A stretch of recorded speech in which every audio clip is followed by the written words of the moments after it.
We have the world famous Lou Dibella talking about this Hall of Fame weekend. Well, first off, Lou, what's it like to be in the Hall? What was it like to get that call, this whole moment? I mean, getting the call was unbelievable.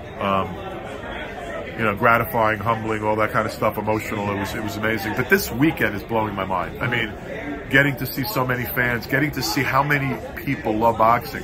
We have a niche. We are a niche sport, but we're a pretty big and interesting niche. Mm-hmm. And the people that love our sport really love our sport. We have so many. I mean, you look around here, thousands. I don't know how many pictures I've taken and autographs I've signed, and I'm so happy to be among so many people that love the sport of boxing the way we do. And this few days is something I'll never forget. You know, I was telling someone earlier, and I'm going to probably say it tonight in my little comments at the dinner, but it's sort of like being at your own funeral, like listening to your own eulogy, but you're alive. Like, you know, all the people coming and telling you how much they appreciate you, your contributions, wanting to talk about my career, wanting to discuss boxing with me, all the people that I've met that are so happy and eager to take a picture or get an autograph or whatever. You know, it's like getting your roses when you're still here, which I think is always the nice thing, you know, and too often in life we don't get our roses when we're alive. But this Hall of Fame experience is really, you know, like that. And I'm really great. I mean, you know, what I'm overcome with this weekend is gratitude. Did you foresee this for yourself, Lou? Not when I was an 11-year-old kid with my transistor radio under my pillow listening to Ali Frazier. No, I didn't then. But I think there were moments in time where after 20-something years in boxing, I thought to myself you know, the crowning achievement, the final goal might be to be here. It took me aback in 2019, you know, getting that call. It was before I expected to get that call. I thought that I probably would have to wait several years still, and I didn't expect to get out on the first ballot. So I was a little bit pleasantly shocked. But I'm not going to say I didn't want it or envision it.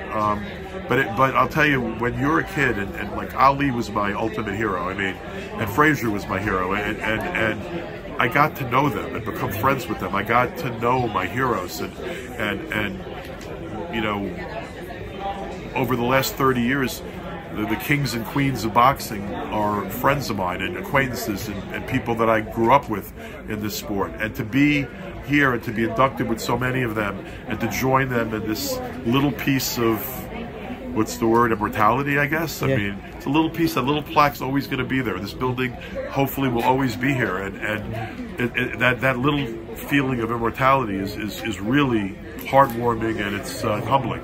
So, you know, I'm loving this, man. I mean, this is cool as fuck. What got Lou Dibella here? I hope that it was being a decent person. But in terms of your body of work, Lou, in terms of your resume, I think that it was a combination. I have no illusion. I don't think it was for my being a promoter alone. I think it was the entire body of work. I had 11 years at the top of the TV game in boxing. I worked with some of the best people who have ever been in boxing: Seth Abraham, Ross Greenberg, Mark Taffet, you know, Bob Greenway. The people I worked with in my years at HBO were the very best.